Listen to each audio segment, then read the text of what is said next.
Great. And bear with me while I share my screen.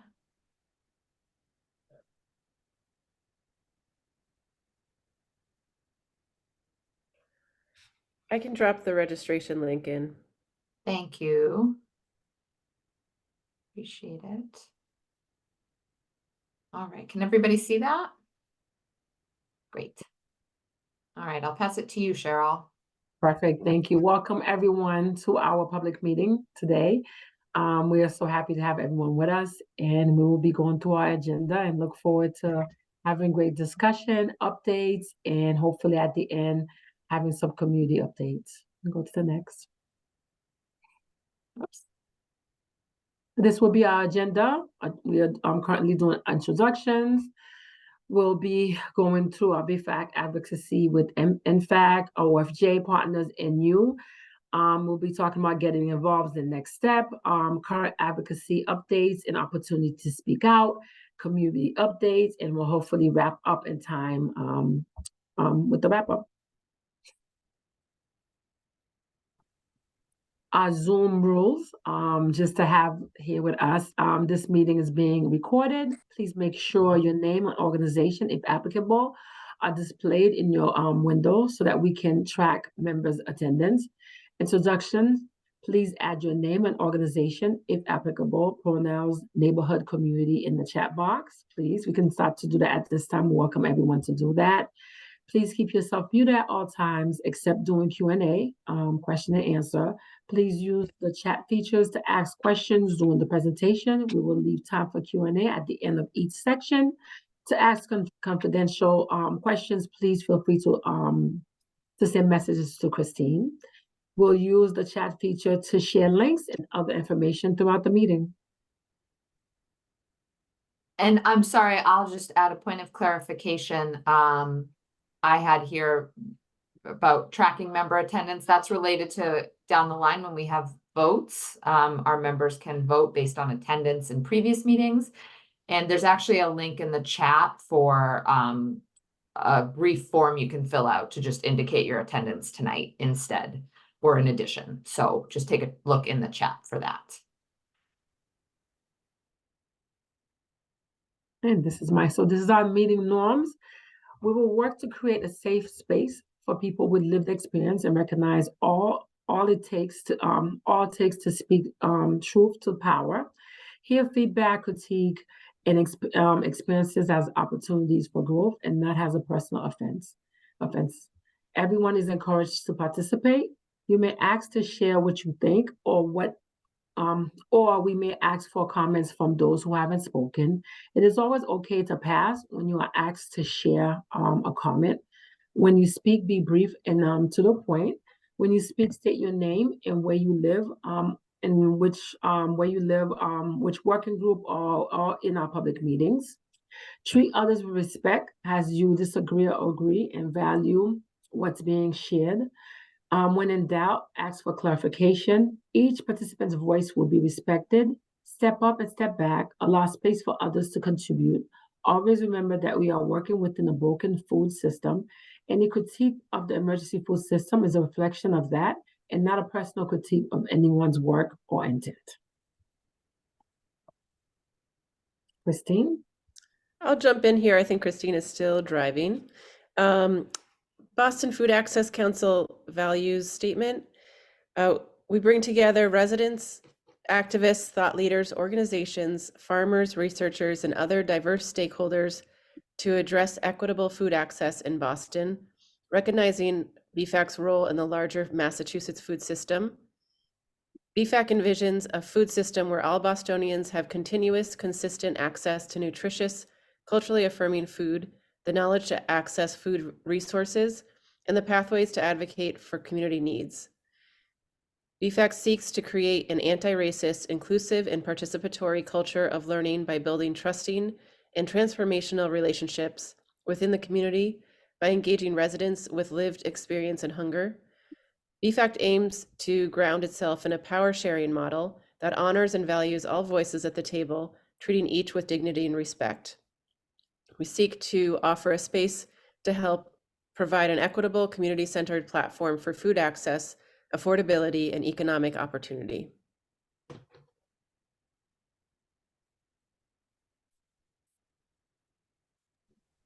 So for tonight's icebreaker, we'd like to hear from you. What is your favorite springtime food tradition? So whether this is part of Ramadan or Easter, Passover, birthday, whatever, whatever makes you think of spring along with food.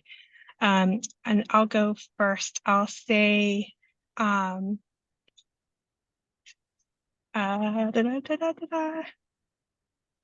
a tricky one. I'll say we'll just go easy for Easter eggs. Cheryl, do you want to go next? I can.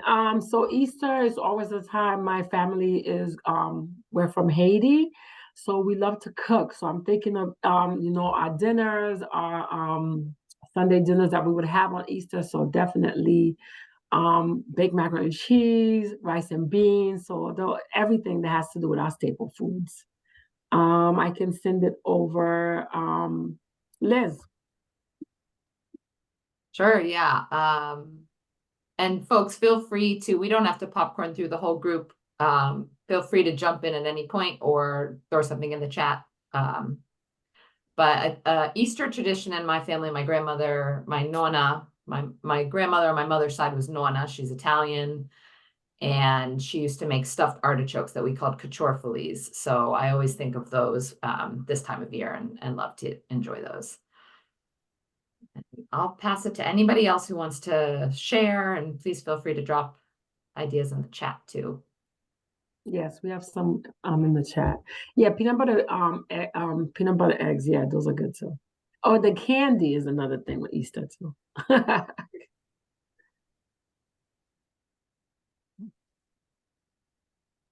Michael, this go is for Insa it. Elliott.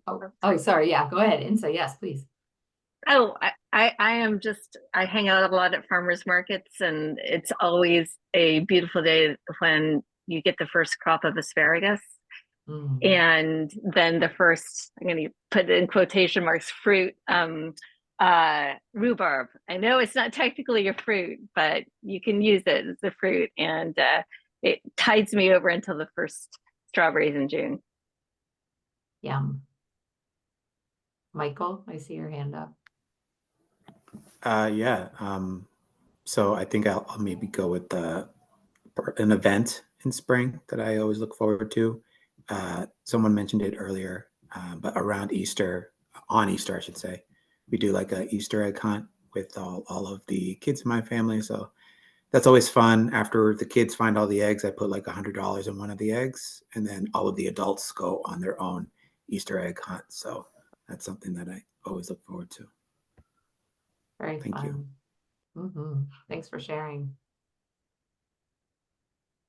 Any other shares? Thank you, team, for monitoring the chat. I cannot see chat and all the things, so. Yeah. Right. Well, please feel free to, pardon my screaming children if you can hear that. Please feel free to keep those ideas coming during the meeting. May I say? Yes. Just sorry, hi everyone. No, please, hi. It's my first time and I'm very excited. Welcome. And thank you. And I just want to share that one of my favorite holidays is Christmas. And actually it's not a specific food, but after the day after Christmas, we have the leftovers and we turn different type of food in something else. And everybody's like with their PJs. And for instance, like if we have leftover meat, we will create like these different sandwiches or salad. So it's a very like creative way to be like family and trying to recycle food in a way. So thank you for having me. Thank you for coming. Yeah, leftovers sometimes just make the best meals. I agree with that. Okay, so I am gonna move us on to the first portion of our agenda here, and to the steering committee folks on the call. Yeah, if you don't mind just monitoring the chat, and actually, can somebody remind me how to make add somebody as like monitoring this call so you can let people into the waiting room if needed from the waiting room. I'm like not seeing. I don't think our account has co-host capability. Oh, okay. All right. I think they're all popping up, so I'll just keep an eye. If anybody gets a text from a friend saying they're in the waiting room, just let me know. Okay, so yeah, so we are so happy to have everyone here today. For those of you who just joined, please feel free, and everybody, please feel free to drop your info in the chat, share who you are. And there is a link in the chat to like acknowledge your presence tonight, which is a process we have for folks down the line. When we have steering committee elections, it helps us know you were at previous meetings and are eligible to vote. So please feel free to fill that out at your leisure tonight. So yeah, we're going to talk a bit about, I'm calling it here BFAC 2.0. I should introduce myself first. My name is Liz Miller. I work for Spoonfuls. You might know us as Lovin' Spoonfuls. We just rebranded, so we are now Spoonfuls. We are a food recovery organization based in Boston, and we work a lot in Boston. But I am also a member of the Boston Food Access Council Steering Committee. So I'm going to share with you all what I'm calling here BFAC 2.0. The BFAC just went through a strategic planning process. And we're very excited to share the results of that and sort of where we're headed as a result of that. But the high level is it's all about advocacy with our new partners, NFAC, the Neighborhood Food Action Collaborative, OFJ, which is the city's Office of Food Justice, and hopefully all of you and everyone you know. So I'm just going to fill you all in a bit on where we are with that and what the partnerships with NFAC and OFJ look like, and folks from NFAC and OFJ will be sharing as well. So during 2023, sort of the second half of 2023, the BFAC steering committee, so myself and a handful of others on this call, Cheryl, Shauna, Christine, and a few other steering committee members who aren't here tonight, had a handful of conversations around sort of what should we be doing, and what can we be doing. And that was started in large part because we went through an important transition recently, which is that the Boston Food Access Council used to be managed by and sat in the Office of Food Justice, and before that, the Office of Food Access, but the food office in the city of Boston managed the council for many years. And through leadership transitions within OFJ, at some point it was determined that it didn't really need to be managed by the city of Boston. And so the city stepped back as leading the council. And at that point, the council was then able to function more independently. And so we're still working in partnership with OFJ, and we're very glad to have them. But, you know, we needed to decide, okay, we're in this new phase. What are we doing? What is our work? And what are we capable of doing now? So we had to ask ourselves a lot of questions, and the why was, you know, like, why does the BFAC exist? Who is at the table, and more importantly, perhaps, who is missing? And what are we doing now? And what feels like the most impactful work for us to do moving forward? So I just shared some of this, but you know, the council was launched by the city of Boston, first under Mayor Menino as the Food Policy Council, and then became Access Council with Walsh. Those bodies were really focused on, like, sort of broadly food access, food systems, and what the city could do in that space. So really thinking about you know, like, what is the mayor's food access agenda, or what are policy opportunities that the city can do that can affect food access or food systems within the city. So, you know, good things. But now, as the BFAC is independent from the city, there's this question of, like, what is our why now with the city as a partner, but not a leader? And so we're still talking about food access. We're talking about food justice. And we're really thinking carefully now about community engagement and community empowerment. And so previously, while it was the city saying, what can we as the city do with supportive partners? Now we as a council and whoever is involved are asking, what can the city and other decision makers, what should they be doing? So we're in a point now where we can be thinking about how to hold decision makers accountable, because we're not, you know, the council is not functioning under government. We can now hold government accountable and other decision makers and really think about how they can impact food access and create more justice in food access in Boston. And so that really to us is advocacy. So that is the what. We determined that really BFAC can't create programs like food distribution. We don't have the bandwidth. We're a volunteer steering committee, a volunteer council. You know, we write grants and we bring in some funding here and there, but you know, we don't really have the bandwidth to create programs, and we shouldn't, because there are so many organizations out there that have amazing programs that really just, you know, we should be supporting them as opposed to creating something new. There are many groups in Boston who are doing really important advocacy work or, you know, convening partners to strengthen their programs, but there's no advocacy group for Boston that's focused on community needs related to food access broadly. So what I mean by that is, you know, Project Bread, for example, does amazing work in advocacy related to school meals and summer meals, and Mass Food Systems Collaborative is talking a lot about HIP, the Healthy Incentives Program, and Mass Law Reform Institute is talking a lot about SNAP and food access for college students. So there are groups doing really important advocacy work, but they have like very specific areas they're working in. And so our thought is like, how can we elevate the community and voice to inform how food access work broadly needs to be strengthened? And so in our view, this is advocacy, and advocacy is about speaking out. It's about education and awareness building, and it's about holding decision makers accountable. And so that is really what the BFAC is all about at this point, is really working to elevate community voices where it is determined that that's useful in the space of food access for Boston.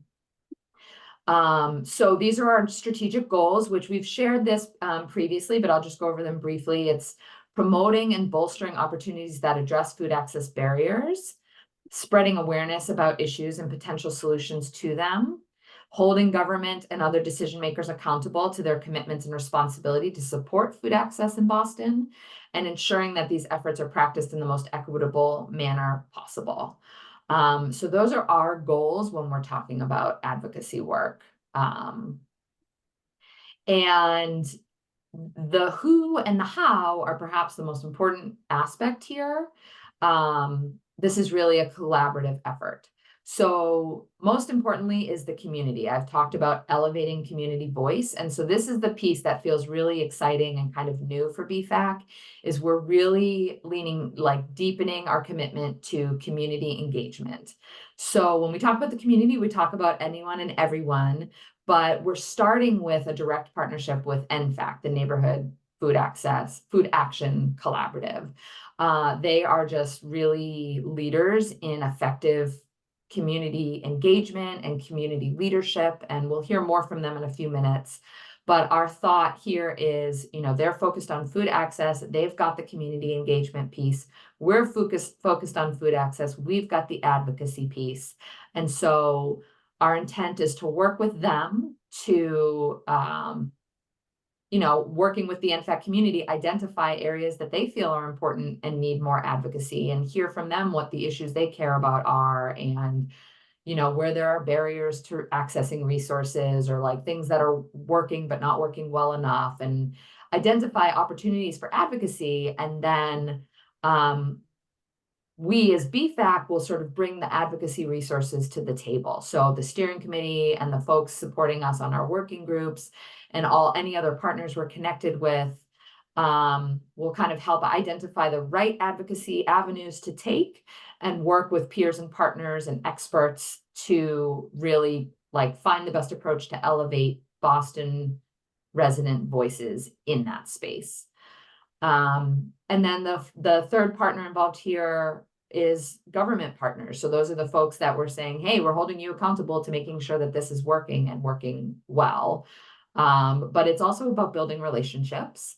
And OFJ is one of those partners and one of, one that we are very happy to continue our partnership with them. So, they're really conveners in this work in Boston, and they're bringing together food access partners across the city from all directions. And so they can be very supportive in like helping us make the connections we need to make so that the voices that we're elevating are heard in the right places. But they can also be important in, allowing us to send messages up through city government to where they need to go so that those messages are heard by the right decision makers. And a little bit more on the how. Again, we are, BFAC is really intending to support community members in elevating their voices, really just kind of being the conduit for that. And so that means connecting them to existing campaigns and bringing their voice to existing campaigns, but it may also mean launching our own advocacy campaigns if we feel like that's important to do. And then we will also,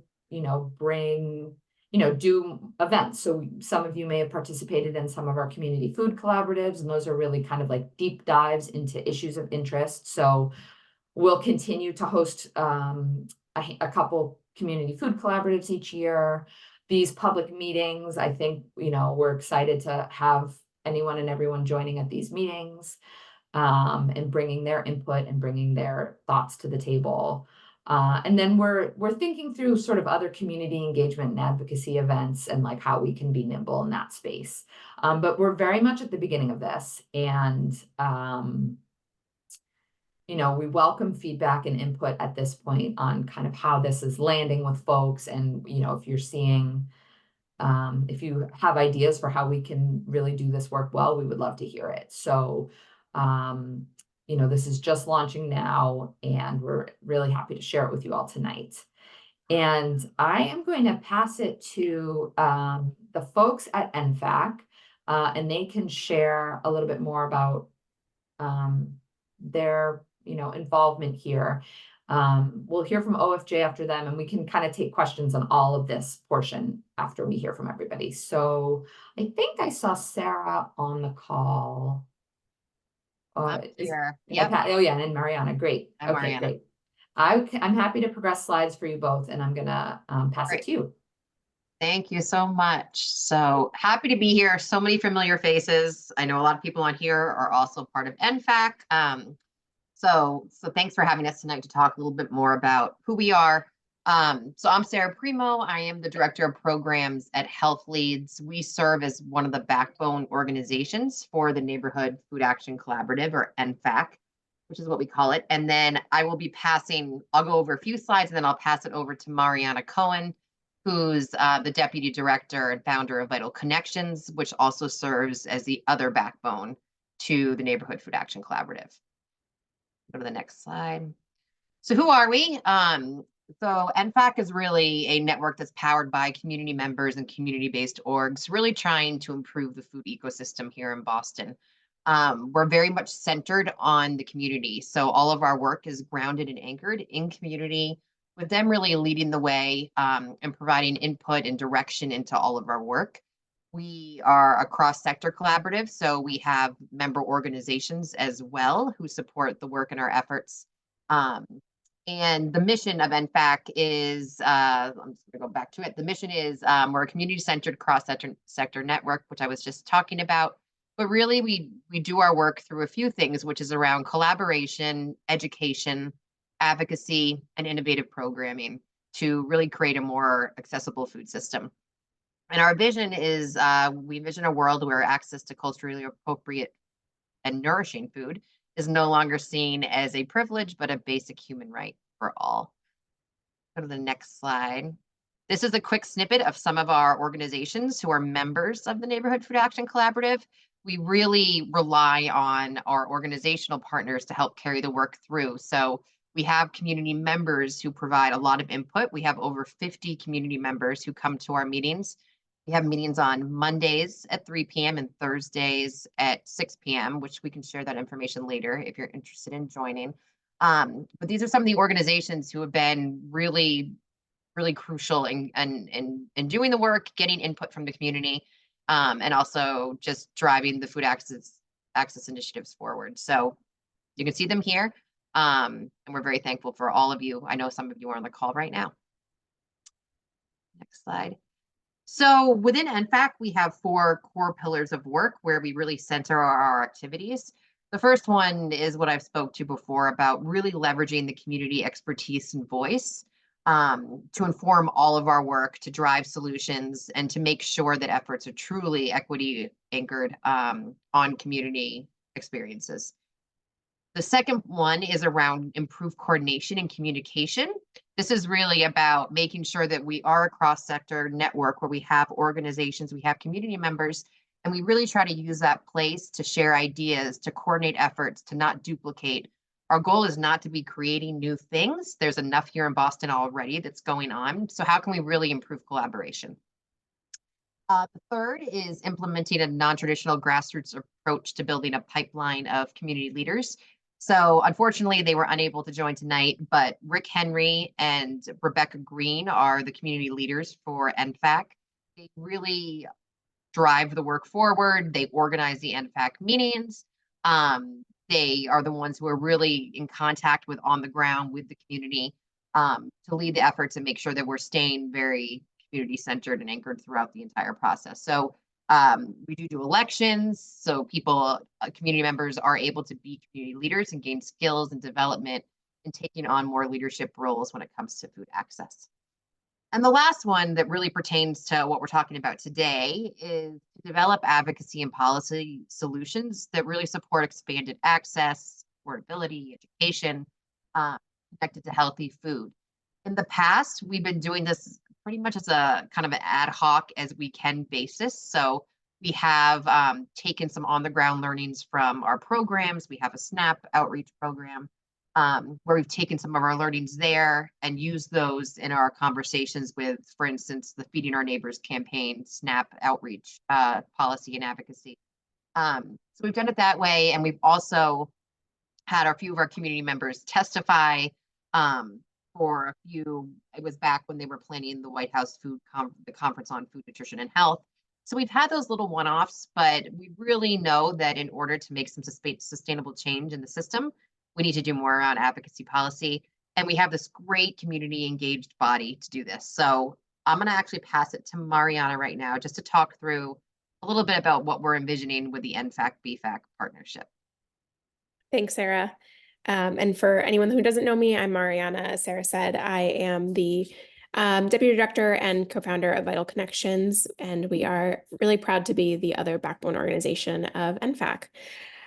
So back to the NFAC BFAC partnership. So let's start with some shared goals. So when we started having conversations with BFAC, it really became clear that we had a lot of overlap in our goals for this partnership. So some of our shared goals are, and Liz went over some of these already, but elevating the voice of community members to really hear about what's happening on the ground, what are the challenges that we're seeing, what are some opportunities and priorities, where can we prioritize the advocacy and policy efforts. Also educating community members on policy and advocacy. Our community members have really expressed that they are hungry for this knowledge. And as Sarah said, we are not the experts in this work in this space. So really being able to bring that knowledge to the group is something that is a goal of ours. Spreading awareness.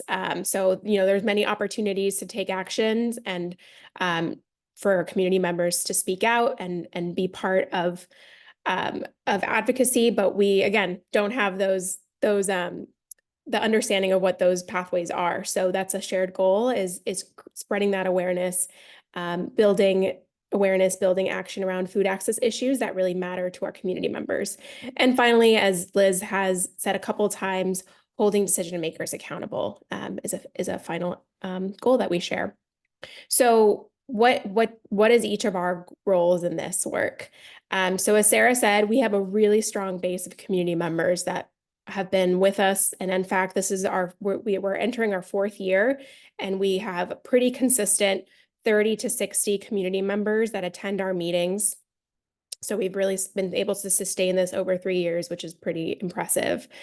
So we have this strong engagement. We have community members who really have lived experience with food insecurity.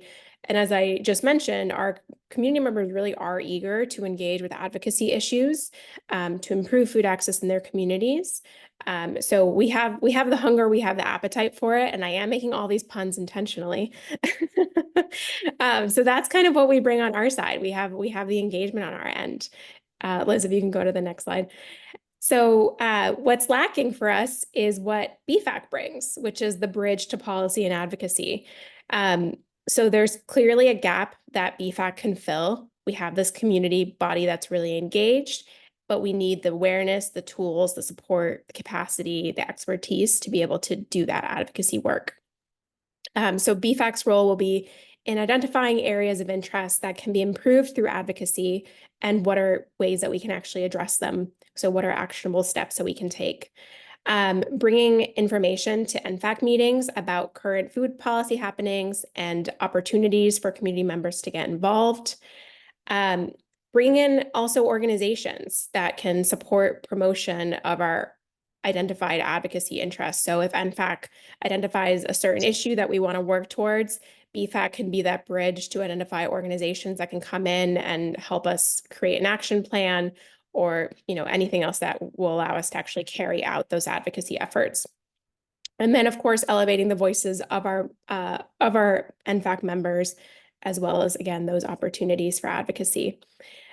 So we do have a kind of short-term plan for this, and it's clearly a really nice marriage of the BFAC and NFAC, what we're both best at. So we've started working with BFAC already to create a series of advocacy trainings. So we've developed, BFAC has developed a series of 4 modules that will be carried out this spring at our NFAC meetings.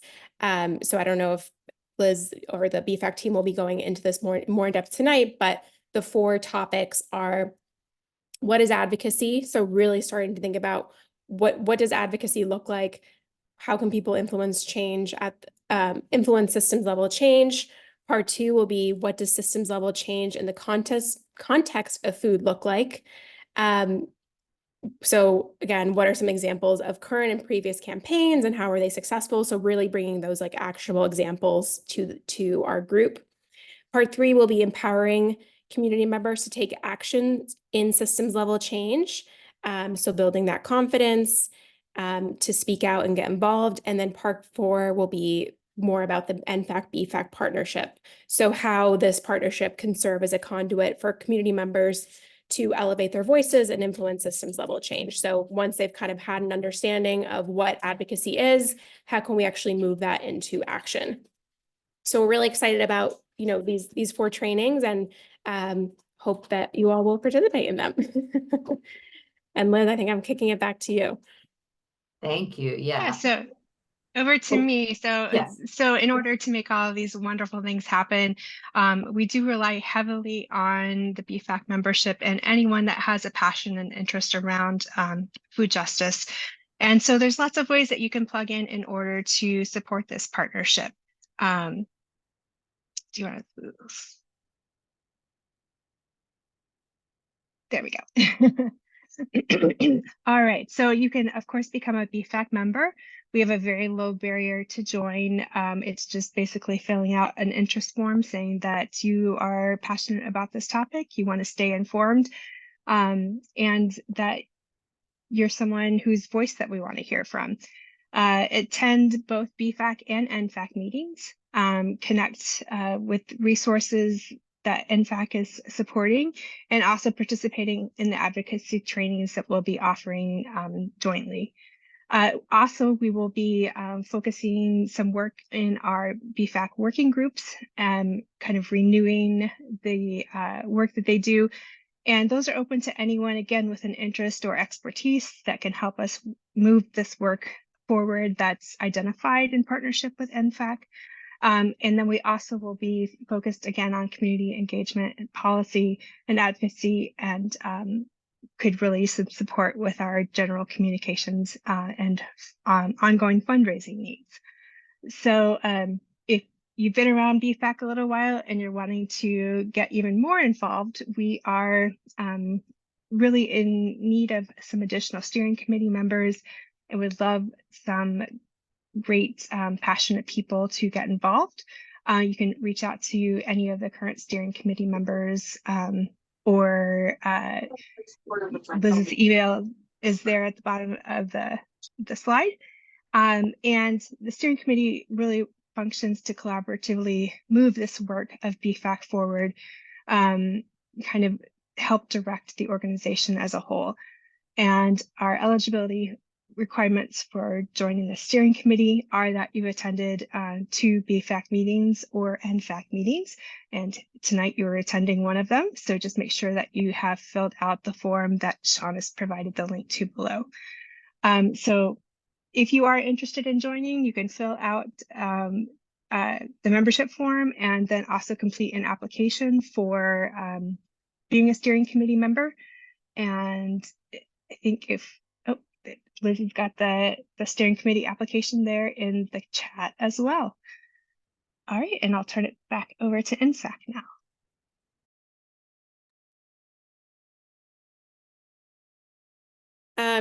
We have a link here. I don't know if it's going in the chat or if the slides are going to be shared out, but this is just a link for our landing page where you can, if you are interested in joining our meetings or even just getting the emails that we send out on a bi-weekly or so basis about the happenings of our meetings.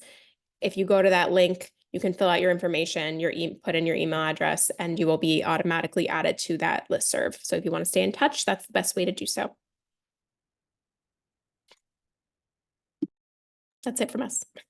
Thank you. Thank you all. And I'm going to, so I think I'm hopeful that that was a good overview for folks of sort of how the BFAC, NFAC, community engaged advocacy piece of this all is going to play out. And I'd like to pass it over to Eliza Wasserman, Director of the Office of Food Justice in the City of Boston, to share a little bit about how they're gonna kind of stay involved with and be supportive of BFAC. Eliza, I think I saw you on, yeah. There you are. Hello. I'm here. Liz, I forgot to send you my slides until a couple minutes ago. It doesn't look like I can screen share myself unless that is something someone can enable, or go in your email if that's easier. Yeah, I'll pull them up in my email because I think what I'm hearing is that we don't have a fancy account that allows all those things. Here we go. Well, in the meantime, hi everyone. For folks I haven't met before, it's great to meet you. My name is Eliza Wasserman. I'm the director of the City of Boston Office of Food Justice. And I have been in this role with the Office of Food Justice for about 18 months. And I'm excited about this BFAC and NFAC collaboration. So excited to be connecting with you all about it. Great. So I'm just going to share a little bit more about our office for folks. I think at least 75% of you are familiar with our office. So you can think about what you want to eat for dinner while I'm talking. I don't know, but maybe it'll be good to hear again. But for folks, maybe we haven't connected before. So you can go to the next slide. Yep. Oh, perfect. Great. So the City of Boston Office of Food Justice, our mission is to build a food system that is equitable, resilient, sustainable, and just. A lot of what we do is around expanding equitable access to nutritious food with respect to affordability, physical accessibility, and cultural connectedness. And I'll just say, in this meeting, when Liz was speaking before, in particular, you may have been hearing Office of Food Access, Office of Food Justice. And so our office until 2022 was the Office of Food Access. And so the second bullet is really kind of maintaining the thread of the Office of Food Access's work, even as we have an expanded scope now. So that expanded scope, including supporting Boston's food economy and promoting environmentally sustainable and resilient food production.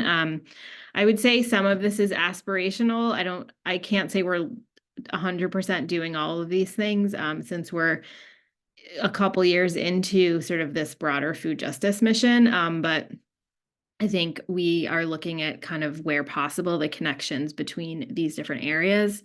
And then just some photos here of our 2022 and 2023 members of our team at various points in time, our offices in City Hall. I'm gonna keep going to the next few slides. I'm not gonna read all this, but just to share with you, we have some strategic goals that have helped us kind of as we've built into this broader mandate of food justice, to kind of guide our work, because obviously there's a lot of different things that food justice could mean at any given point in time in the city of Boston. And so we have 4 strategic goals between our office and then the city's Office of Urban Agriculture, which is called Grow Boston. So you will see their little logo at the bottom of these next 4 slides too. So I'll be fairly brief, but our first goal is building equitable access and distribution systems for fresh, culturally relevant and or regionally grown food citywide for food insecure communities. And that is focusing where possible on supporting BIPOC producers in building this equitable access.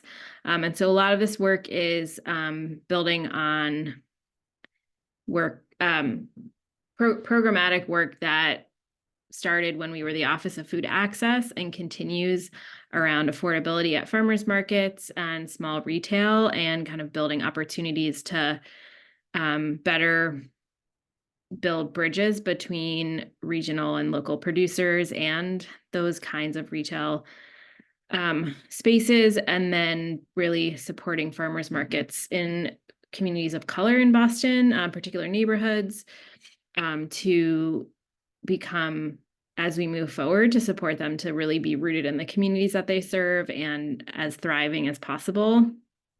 And working closely with Boston Public Schools, Food and Nutrition Services, as they are working as a equitable point of access to culturally relevant food, to build that more deeply into their mission, as well as building values-based purchasing more deeply into their mission through more scratch cooking of the meals, which actually takes us into, I believe, goal 2 very smoothly, which is leveraging city food procurement to increase city department food purchases from regional producers and BIPOC producers. And this is implementing an ordinance that was passed by the City Council of Boston in 2019, the Good Food Purchasing Program, which is kind of a mandate for us that is now being led by our office to really examine and assess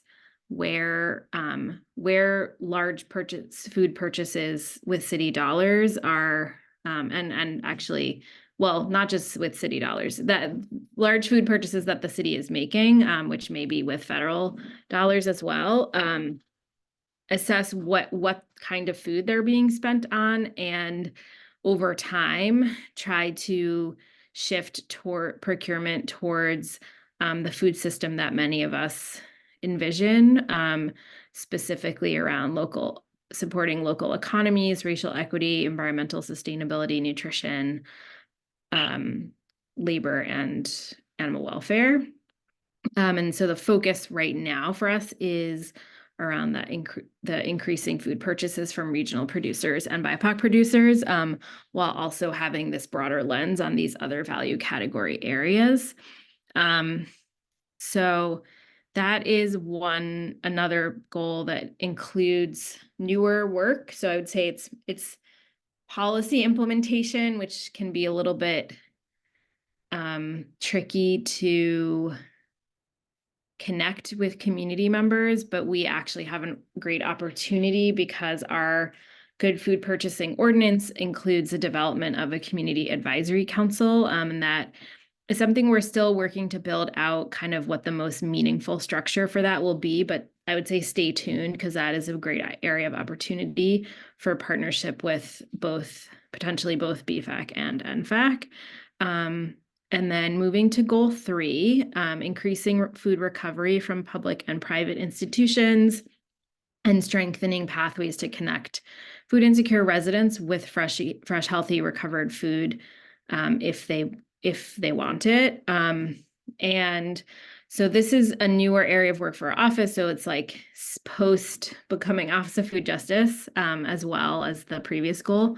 And we are on the precipice of starting a food rescue assessment next month, looking at kind of the whole, as much as possible, the landscape in Boston and somewhat regionally as well, to really understand what are the key opportunities for the city to support all the really great existing work that many folks on this call and not on this call are doing day in and day out to get fresh surplus food to folks who can eat it. So that, I guess what I want to say about that is that I think there will also be opportunities to intersect with BFAC and NFAC's work, and that is something we're going to be actually partnering closely with NFAC and Vital Connections and Health Leads on around resident engagement and pantry engagement to understand those levers for where the city can support increased access to rescued food and really understand the barriers, and also look at resident perceptions and opinions and desires and needs around kinds of food, culturally relevant food, what does like rescued food mean to folks, and really to sort of help over time our focus in this area to be destigmatizing. We want all Boston residents to be consuming more rescued food, and at the same time to create opportunities to address food insecurity. And that is, I would say, it's sort of a nuanced application of a food justice lens that we are going to be looking for kind of input and feedback into. And then the 4th goal is sort of programmatically situated within Grow Boston, the Office of Urban Agriculture, where pretty much all of their work is going towards the goal of increasing food production in the city of Boston, particularly in neighborhoods, including in public spaces like parks, housing development, schools, community centers, and libraries. That one has actually merged recently. Is not listed, but so there's a number of different ways that our buddies at Grow Boston, who we work very closely with, are looking to expand access for individuals by building raised bed gardens throughout the city, and then education, supporting BIPOC-led urban ag organizations in producing food and connecting with the community, and a whole bunch of other things that I know are have been of interest to BFAC recently. So I guess I share that all of these goals to give you a sense of kind of the breadth of the work, which we do see food access as at the center of all of it. And it's also really trying to shift the food system in different ways while we are doing that food access work. So I did have a slide, but the next slide I think kind of is a bit of a repetitive of some of what you shared, Liz, in terms of the history. So I don't need to go through all of this in terms of how the BFAC, its predecessor, Boston Food Council, was created, just to say, by Mayor Menino in 2009, and then the predecessor to the Office of Food Justice, which kind of Liz went through before, Office of Food Initiatives and Office of Food Access, shepherding that the body through sort of a number of adaptive changes. And rather than kind of going through all of this history, which some of you know better than I do, I just want to say, I think that like coming up with the right type of coalition and like with the goal of really shifting the food system, building better food access and sort of building power for community members is like, it's an adaptive challenge. And I think I just want to lift up folks who have really stuck with this process over time or been involved at different points in trying to identify, okay, we had a food council, now we have a food access council, now we have a independent food access council that, you know, can have a different impact on city government. And I think that's like, that can be long-term work. It can be really tough to identify what those structures are that will really support like disruption of a system. And so I think you guys are on the journey, both BFAC and NFAC. And I think, yeah, like many of you have been doing this work for a long time. And I kind of want to give you like a shout out that I think I feel like this connection between BFAC and NFAC is a great opportunity to really like move things and shift things, and that it takes a lot of steps to get to the point where you're at now. So I wanted to lift that up and then kind of talk on the next slide about just some of what we are thinking about in terms of possibilities, which echoes quite a bit of what you've heard already from the previous speakers. But, you know, I am excited about the opportunities for BFAC in partnership. I guess all of this, I listed BFAC, but it's really in partnership with NFAC to be working on policy advocacy at multiple levels. I think city leadership and city decision makers were mentioned previously. And I think we have a really important role to play with regard to Massachusetts state policy, New England regional food systems, and like regional food policy, and then federal policy with Jim McGovern in our Massachusetts congressional delegation. And I think really digging into like, what is the strategic role that communities throughout Boston can play in addressing the really tough levels of food insecurity that we're seeing and shifting the food system is something that I think is really exciting. The piece around holding decision makers in general, but I'm calling out specifically holding like our office accountable. I think, you know, I'm saying it now, I'm fascinated to see how this evolves over time. I think like, yes, it could make my job harder, but I think it would be, it feels really important to me that there is a body, or there are bodies that would hold our office accountable for this kind, like for food justice, whatever that means to different people. And I think you're trying to build the structures to get there. And I think I really admire that and want to lift it up. The other pieces are building skills amongst community members, supporting community organizing and coalition building for food access or food justice. And, you know, there are great models from other cities in terms of like, what are some different ways to continue strengthening the work in that regard, specifically around food. And then building a strong connection between the needs of Boston neighborhoods and state, regional, and food systems and policy opportunities, which is kind of what I was mentioning before.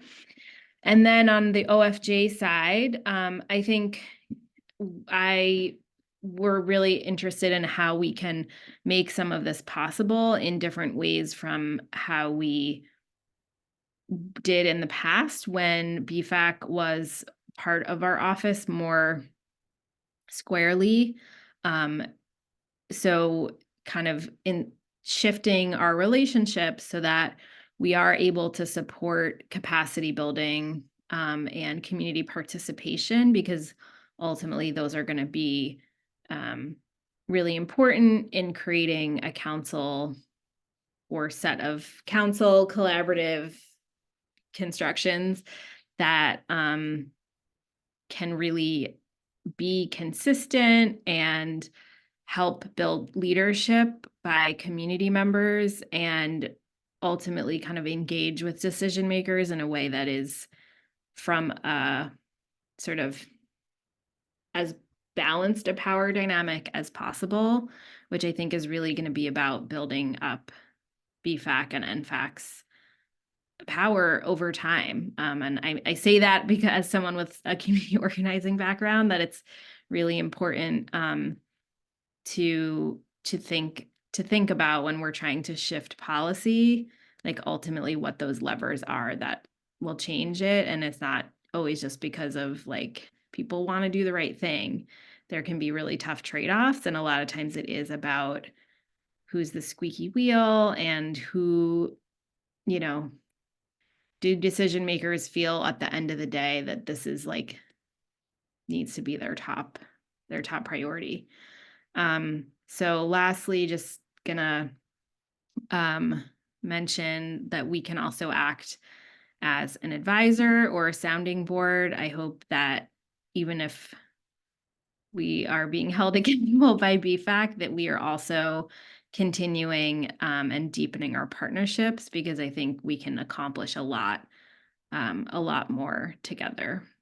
So these are just a couple of, ideas, and I really would love to stay in conversation as NFAC and BFAC are sort of feeling your way towards partnership to understand how we can also be supportive in concrete ways.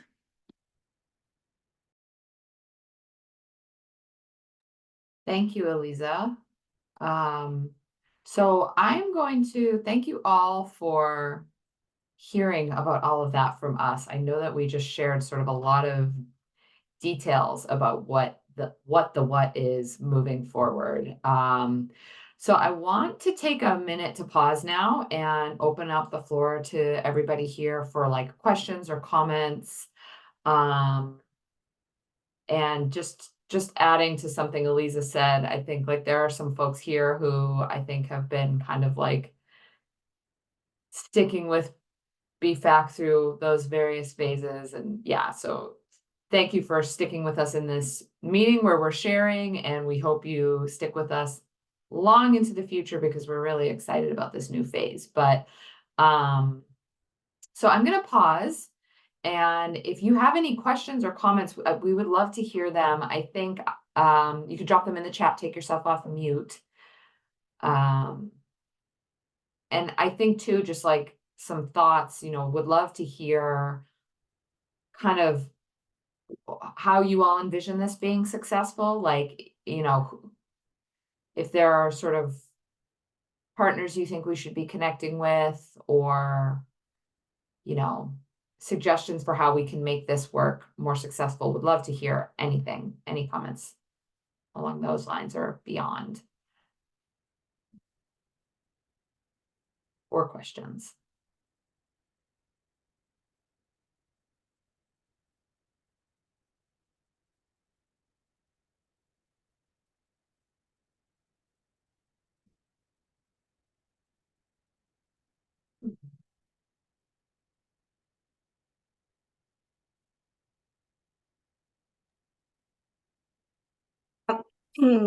Once again, my name is Ana Kayla, and I work as a senior patient navigator for Children's Hospital at Martha Ellio Health Center. And I am one of the patient navigators that support families, connecting them to resources. And I believe in relationships. I believe in partnerships. Actually, I'm just starting a partnership with Daily Table, and we are partnering in some projects that will be hosted at Martha Ellio at the clinic. But actually, I manage a program called Make the Most of It, which is a program that try around maximization of benefits, specifically around food. And I think that what I would like to, and I'm sure you guys are too, and actually you mentioned it at the beginning when we were saying who is here, but most importantly, perhaps who is missing from here. I would like to see community members that are actually facing psychosocial stressors. On top of psychosocial stressors, I would like to see how are they doing and how can we, being pieces of a puzzle, we can try to support these, not these families, but actually to support populations or to target a specific population in it.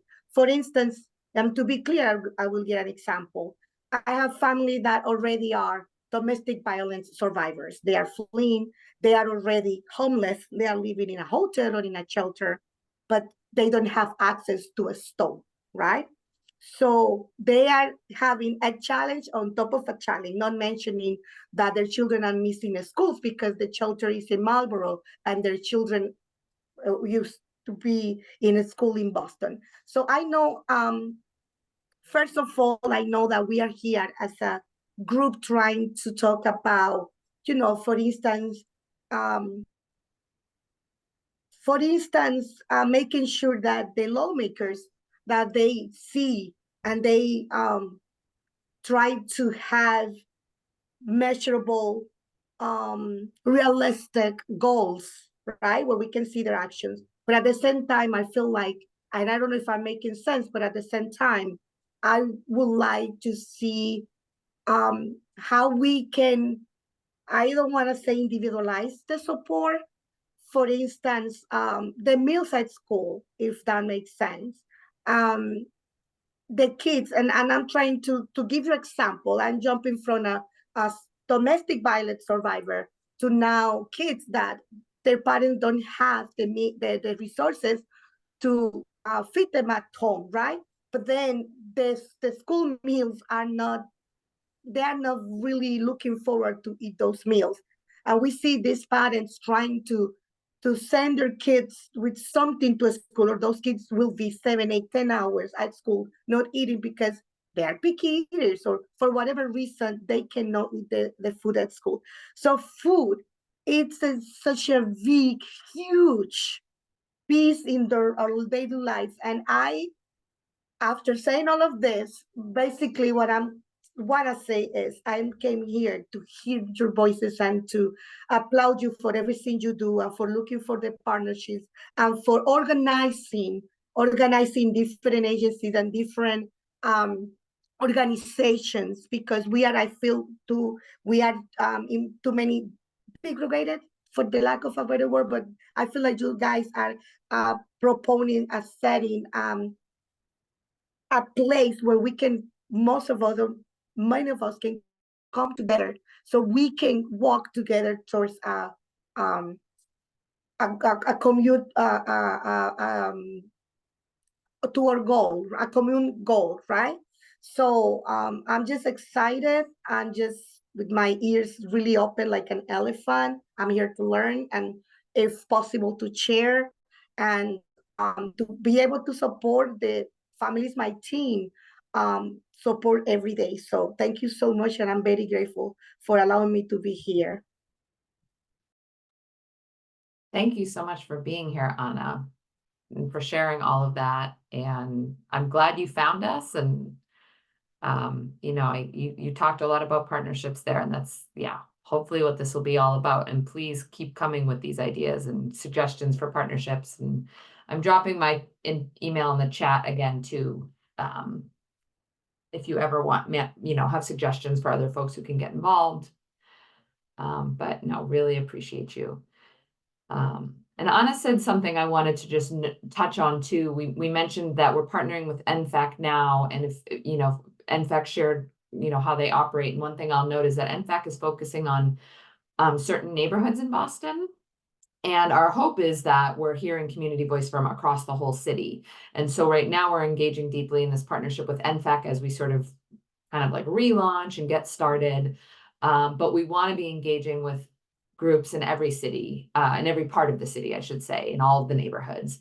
So that's just, you know, some food for thought, like that is coming. And we welcome suggestions on that. You know, there are many groups in the city focused on food access and in, you know, other neighborhoods. So we're starting with the NFAC partnership, but definitely wanting to expand beyond that. Does anybody have other comments or questions? Yeah. I just want to point everyone to the chat. Sage from the Fenway CDC has dropped some great resources and information and links. So Sage, you're welcome to kind of talk about it, but just want to make sure everybody sees. I know sometimes I forget to check the chat if it's not my job. Thank you. No problem. So I put in when folks were asking about opportunities for partnerships, we are always seeking volunteers, and our food distribution is open to anybody. On Wednesdays from 3:30, volunteers are asked to get there about 1:30 or so. Either at Symphony Park or the Fenway Community Center. And that's put on by a consortium of different nonprofits and community groups in the Fenway neighborhood. And it's about 400 bags of food every Wednesday. And tomorrow we'll be at the Fenway Community Center. And today was my monthly free market, which is the greatest event of all time. Everybody loves it. Please, and it's, as I mentioned, a monthly event. You can bring your stuff and drop it off at Fenway Community Center or Fenway CDC, which is at 70 Burbank Street, pretty much anytime. You know, just give us a call first. If it can fit inside of a car and is giftable, we'll take it. Otherwise, no restrictions. Give what you don't want from your apartment, can't use anymore, that someone else may love and that could save them a couple bucks. And feel free if you can come around to shop as well. And it's, as I mentioned, a fantastic event. It's from 2 to 4:30, the second Tuesday of every month at the Fenway Community Center, which is at the corner of Jersey Street and Boylston. And someone asked me today if we take food and if that would be a new community fridge space. As a side note, I think I mentioned in the last meeting that I'm working with, in my role as the Director of Community Programs at the Fenway CDC, I have 12 I'm managing 12 students in a public policy program at Northeastern University, and they are, I have them researching legislation recommendations for legitimizing community fridges and community open pantries, because I helped to run one in Cambridge, and technically they're, you know, they can't get real funding because they're not regulated. There's such a new thing. So I'm planned to, in April, we hope to get the final reports, and in that next meeting, I will share with everybody who's interested in learning more about potentially starting a community fridge and overcoming some of the barriers to do so. But in the meantime, free market, food distribution, let me know. You can find me anywhere. I have a unique name. Thank you. And I also want to give, a shout out to Love and Spoonfuls. I was gonna send them a message privately to Liz, but I hope to get with my other work with Cambridge City Growers. You all have supplied probably over 10,000 seedlings for us for free that we've distributed at powwows, local events, planted straight into the ground, and I could cry. thank you for your work. I hope it continues this year. So Thank you, Sage. Yeah, I would love to connect and just learn more. But thank you for that research you're doing. I'm really interested to hear about that. That's like advocacy, folks, right? Learning, trying to make things happen more easily and make good things possible. That's what it's all about. So thanks for sharing. thank you. So does anybody have any other questions related to anything we shared tonight? We're going to leave a few more minutes for community updates, too. We've already had some lovely ones. But before I move us along, I just want to see if anybody has any like thoughts, reactions, questions related to kind of the new BFAC 2.0 or 3.0. I don't know. I think we're like 3 or 4.0 at this point, but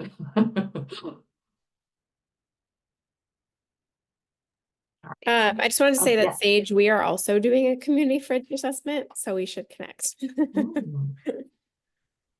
Awesome. All right, I'm going to share my screen briefly. So we are just going to share a couple very brief updates on some advocacy that is happening now. I'll pass it to you, Shauna. Let me get this up. Can everybody see that? Yeah, we can see it. Will you go to the next slide, Liz? Hi, everybody. I'm Shauna from Fresh Truck. I'll do a little update, organizational update for myself. About Fresh has spun Fresh Truck off, and we're now a standalone organization. So you'll see freshTruck.org is now our website. It was our website previously, so you might actually already have that saved as your link, but please reach out to me if you have any other questions about that. But really, you'll see us in the neighborhoods and our weekly markets the way that you are used to seeing Fresh Truck markets, mobile markets. Some spring advocacy updates. We've got quite a few things going on. Before I go in, read off these pieces and kind of go into a little bit more detail. The Office of Food Justice today held a great, really informative conversation around advocacy and had some other advocates in specific areas speak. So I reached out to Eliza during this meeting, and we will share the recording of that conversation as well with the recording of this one with this group, so that we can really spread the word and share that information. But some of the highlights of what's coming up. On March 26th is HIP Lobby Day, the Healthy Incentive Program. I'll drop the RSVP link in the chat, but that is being sponsored and coordinated by the Massachusetts Food System Collaborative. Becca Miller is the lead on that work, and that's at the State House from 11 a.m. to, I think, 2 p.m. This is the season really to be reaching out to your legislators and just pushing them along the line of any policies that you're interested in, either that are listed here, or you've heard about tonight, or that you've heard about, or that you know about or are working on. It's a really good time to reach out. They're busy, they're expecting us, but please keep the word up. I'll also drop the link for the Massachusetts Food System Collaborative Advocacy Updates. That's just kind of their listing of what their top policies are. The SNAP Coalition, which is run by Pat Baker and Vicki Negis, has a great advocacy guide. They have their 2024 advocacy guide out. And they're doing a lot of work around the Feeding Our Neighbors Coalition. Tomorrow morning is a meeting about that. That has been the Feeding Our Neighbors piece is that the DTA began issuing SNAP to many legally present immigrants beginning in February of this year. That does still need some advocacy and push to be funded going forward. So there's still some funding policy work to be done there. And to gain more information, you can either attend the meeting tomorrow or reach out. I'll drop the chat for that coalition as well. Those are just kind of some top line pieces. I know I'm throwing a lot at us, but we'll drop the chats in, and please reach out with any additional questions. Shauna, can I put in a quick comment? I will not call it a plug. A comment about HIP Lobby Day that I said earlier on the other call, just for folks who are like, Lobby Day, what does that maybe seems a little intimidating, or like, why is it important? If you've used the HIP program or you have been involved with kind of helping other people use it or promote it, I think it's really important. So we're the first state in the country that has a program like HIP, and it is now totally funded by the state, and it's really hard to get the levels of participation up high. In Boston, Suffolk County, it's like 6% of SNAP shoppers in the most recent year also use HIP, and it's similar across the state. And there's if the state funding level can get up to what the folks are advocating it for, which is 25 million, then there's a lot more opportunity for promotion and for the goal to move towards the goal of more people actually knowing about the program, feeling comfortable using it, navigating it, and being able to get those fresh fruits and vegetables, even though it's not, well, and moving towards year round, I should say. So it's very, I guess, important in Boston and very critical to even like help sustain the farmers markets throughout Boston neighborhoods, as well as just getting people that food if they're already have access to SNAP. And yeah, so I just wanted to kind of like mention that. Yeah, and just one more reminder, anyone who has access to SNAP, who has SNAP, has HIP. They just need to use their HIP dollars at a participating vendor. It's a great program, and the Lobby Day, I've been a couple of times. It's a really good and well organized day. Back to you, Liz. Lost my mute button there. Thank you. So we just wanted to leave a couple minutes here for any other updates. We've already had some awesome community updates shared.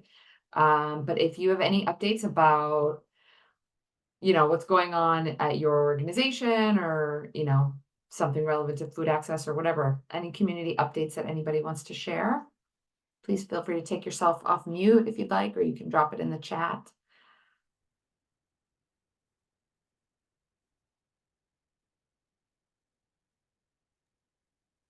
I see a hand. Morgan, please go ahead. Hi, everybody. My name is Morgan Barlin. I'm here from Easty Farm in East Boston, and I have two exciting announcements. One's related to food, and one is related to a youth green job program that Easty is currently hiring for. Oh. Sorry. I meant to mute myself and I muted you. So sorry. No Morgan. worries.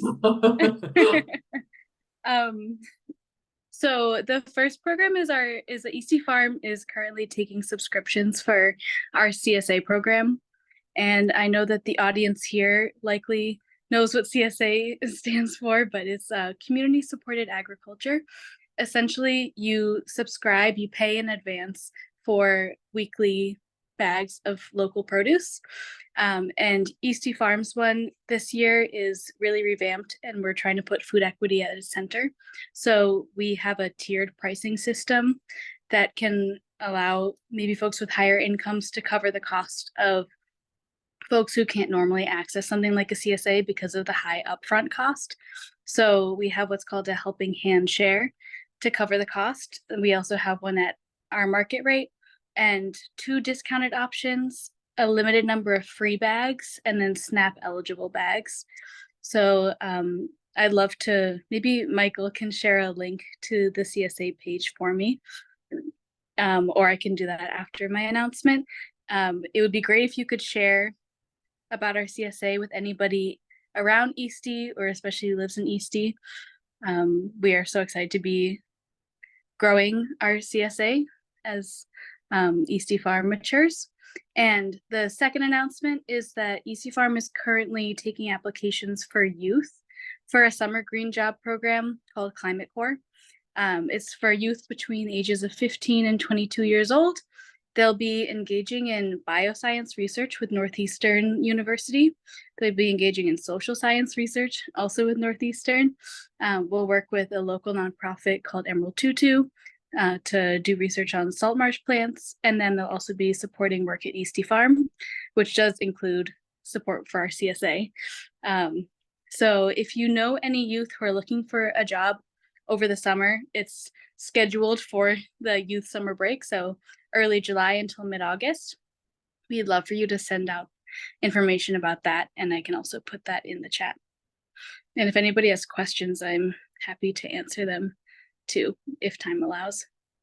Morgan, we have to talk. Actually, at the clinic, we host at a camp table 3 times per week.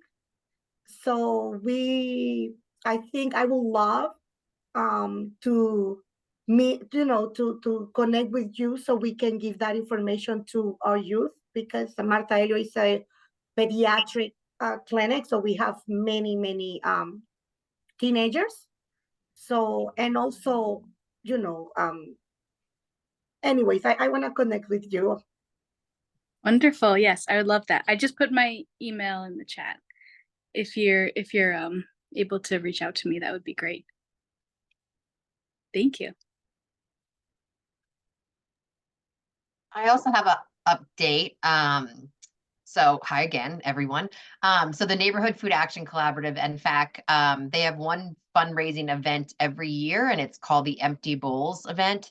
It's coming up soon. It's in a couple weeks. It's on March 24th. It's a Sunday. It's at the Roslindale substation.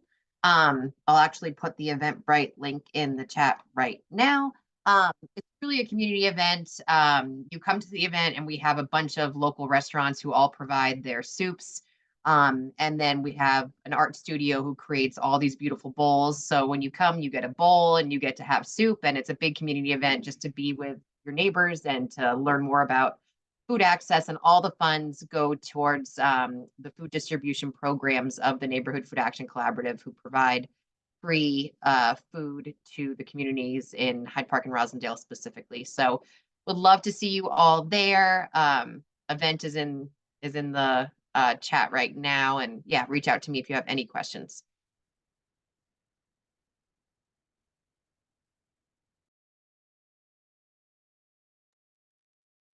I'm showing off my bowl from last year to show how gorgeous the bowl is that you will be able to take home if you go.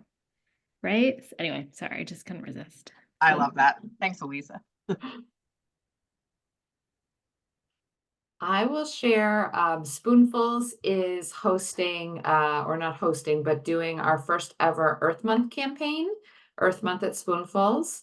It's really to highlight the impact of wasted food on both people and the planet. So it's going to be happening throughout the month of April. A lot of things going on social media and sharing. But what I'm most excited about is our pledge to waste less.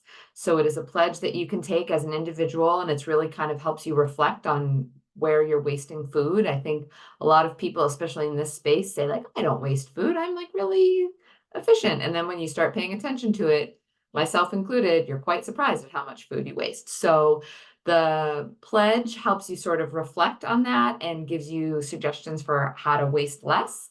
And we have a personal food waste audit that can kind of help you work through that.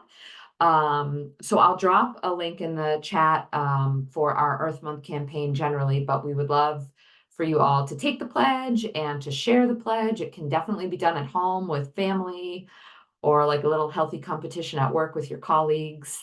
And we are also hosting a webinar on April 3rd. Same topic, just sort of highlighting the connection of wasted food on the climate and on food insecurity. Irene Lee, who is the founder of May, the dumpling restaurant you may be familiar with. She's one of our panelists. She has a fantastic cookbook, which if you enter the pledge, you are entered in a drawing to win one of her cookbooks. But she's one of the panelists on our webinar. So anyways, you can get all the info at our website, but I hope many of you will take the pledge and join us in this awareness campaign. Are there any other announcements out there? Shares, thoughts, questions? Yeah, please. I will do a very quick announcement. Our Office of Food Justice has a community outreach leaders grant to support community organizations to apply for a grant to support peer-to-peer outreach on various food nutrition assistance programs like SNAP, HIP, Double Up Food Bucks, summer meals, etc. And it's well, I'm going to put all the information in the chat, but I was just going to say the grant applications are due on March 27th, and we actually have a Q&A session tomorrow morning for anyone who might be interested for your organization but wants more information. I just put the link to our webpage that has all the information about the grant timeline and the application and the Zoom link for the information session tomorrow afternoon, not morning, 2 o'clock tomorrow.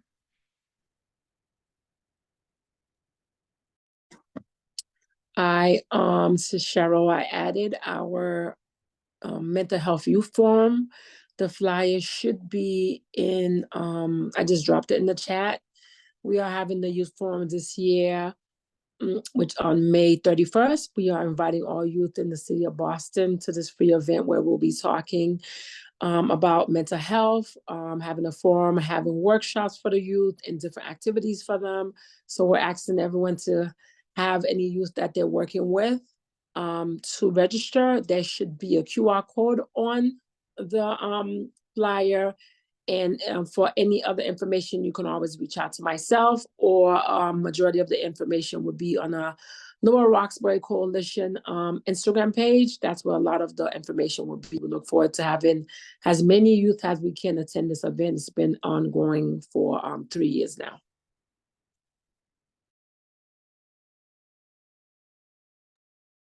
Thanks, Cheryl. And just flagging Michael's comment, the Dorchester Community Fridge is opening. That's very exciting. Congrats on that to the team who worked on that. So looks like it's behind the Daily Table at 119 Claiborne Street, opening at the end of this month. So that's great news. Sage, yeah, I see a hand there, Sage. Thank you. Mhm. I just wanted to ask for the next, I should have that information from the Northeastern Public Policy students to share. And I'm wondering if I can get a couple of minutes on the next agenda for that topic to present. Yeah, I'm making a note of that now, and we haven't really thought through that agenda too much yet. So we'll definitely Top of the order. keep you on the list. Yeah. And thank you. And yeah, we'll connect anyways, so we can talk more about that for sure. Thank you. It's June 11th, just so you know. Okay, and so I guess with that, I'll move us on to just closing up here. So yeah, again, the next BFAC public meeting is on June 11th. Please email me ASAP if you're interested to run for the steering committee, because that is one piece of the agenda we've thought through. We're hosting a special election for our steering committee because we do have a few vacancies. And in this new transitional phase, we really are looking for more leadership to help us move this work forward. So Christine went over the eligibility earlier. We'll share out the slides with those details. But basically, if you want to run, connect ASAP so we can talk it through. We dropped the link for the application in here. You can also scan this QR code to become a member of BFAC, which is really just about expressing that you're interested to kind of stay abreast on these issues. And you can join a working group. Again, you can email me for more info on that. Right now, our working group is sort of an ad hoc working group, just sort of helping with the transition, but Christine shared the different kinds of working groups that we will be kind of more formally launching eventually. Please follow us on social, sign up for our newsletter on our website, so you can get notifications. Yeah, our next meeting is on the 11th, so definitely hoping that you all can join us and help us spread the word, including about just everything we talked about tonight. And I guess with that, I will say thank you to everyone for joining. So great to have you all here, and we'll see you all in June. Thank you. Thanks, Thank you everyone. all. Thank Take you. care. Have a great night, everyone. Yeah.